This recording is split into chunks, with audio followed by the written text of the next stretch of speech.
Tell us about these risottos. We've watched them being made, and which one am I going to eat first? You have the wild rice risotto. The wild rice was cooked separately and added in because it takes a lot longer to cook than the regular risotto. But I thought this would be fun. You have the wild rice risotto. I have the wild mushroom risotto. They're made essentially the same way. But they really go with different wines. And I used the Reserve Chardonnay, which is wonderful with these wild mushrooms. And these mushrooms, by the way, Shiitake cremini porcini, the more golden family. I like the black mushrooms like the morels and black chanterelles, then it would take you more to a Cabernet dish. But as it is, this is a wonderful Reserve Chardonnay dish with Reserve Chardonnay being big and rich.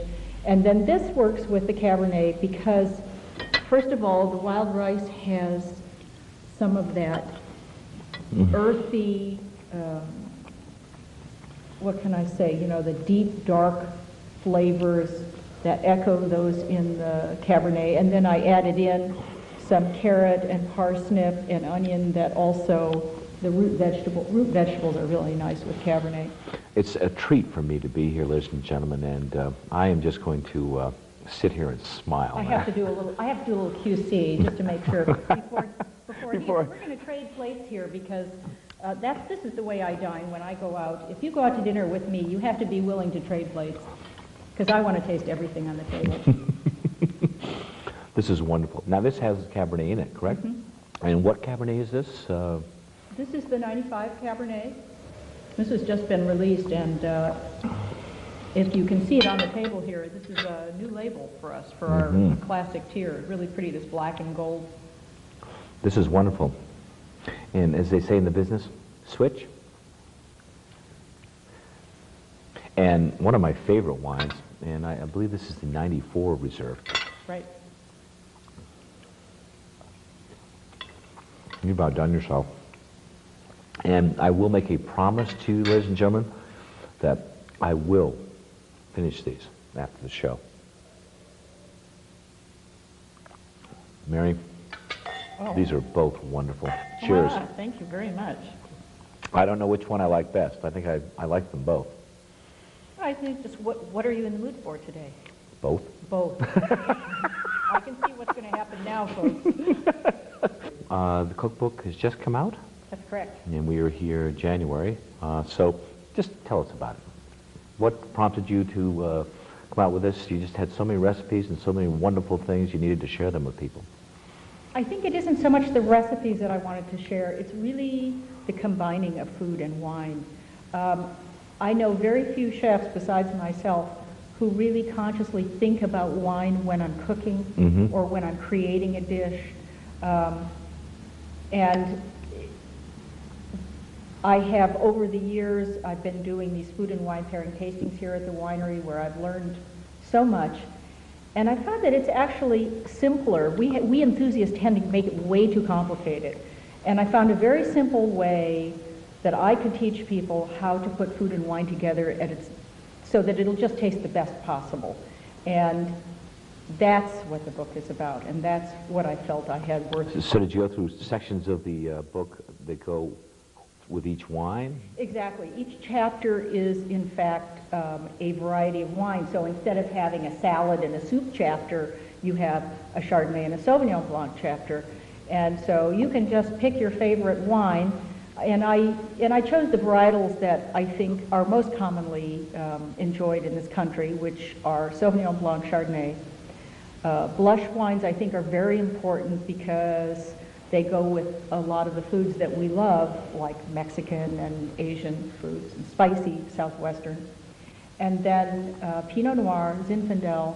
And then I have a chapter which is Cabernet and all the Bordeaux blends. So Cabernet Merlot, what's called Meritage, which is a blend. I think those wines all work essentially the same way with food. Right. And then I did also put in a chapter on desserts and dessert wines because I think it's important. Oh, it is, definitely. And we can't have a cookbook without desserts. Indeed. And I'd be a very unhappy man. Yeah, me too.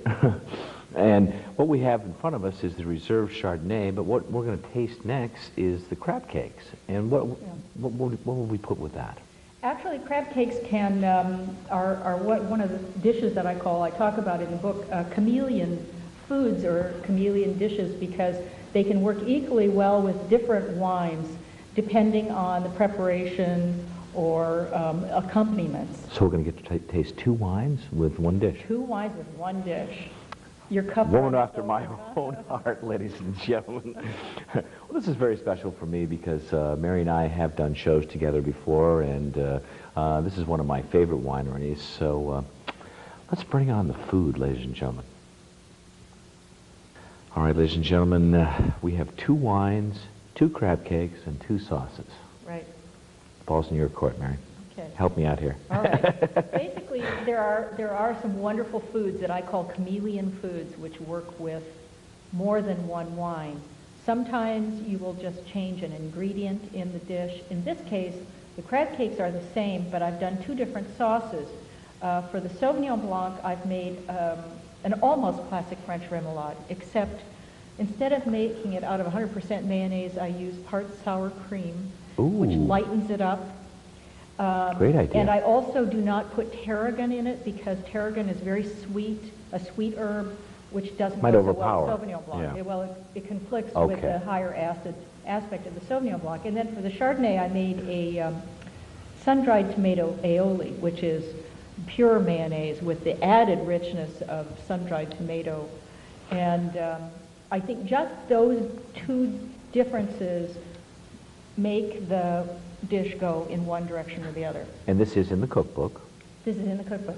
Now, did you put it under the Chardonnay section or the Sauvignon Blanc section? I actually... Or both? No. Well, the way I do this, the recipe is in the Sauvignon Blanc section, but when you look at the index for the Chardonnay recipes, it lists chameleon recipes. Oh, okay, and that's it's great. listed there. So these brilliant people that helped me put this book together physically came up with that idea, because I knew I wanted people to understand the concept of chameleon dishes, but I couldn't figure out how to do it visually. It works really well.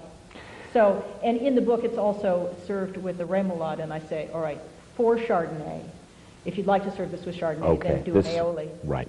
Now let's ask one question here about where can they get this book? Where can they get this book? They can almost anywhere.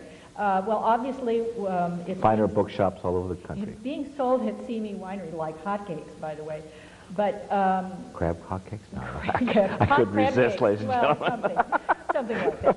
But it's available nationally.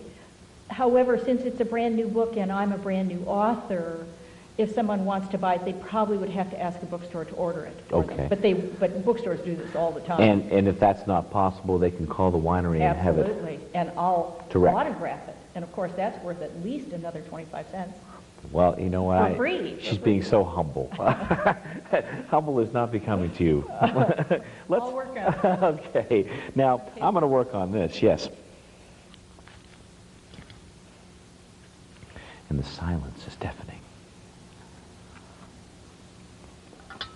You know, when I'm trying a new dish with a wine, I do what I just did, which is I taste the wine first, and then I taste the food, and then I taste the wine again to sort of see what happened to the wine. I do need to say, ladies and gentlemen, that Nick Goldschmidt, the winemaker here, he's really outdone himself with these new vintages, and they are just absolutely outstanding. His wine style, and not to overstate anything, and your cooking is just one of the most amazing combinations. I mean, you've really outdone yourself here.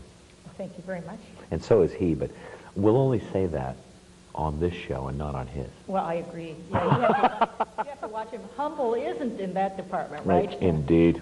Yeah, just kidding, Nick.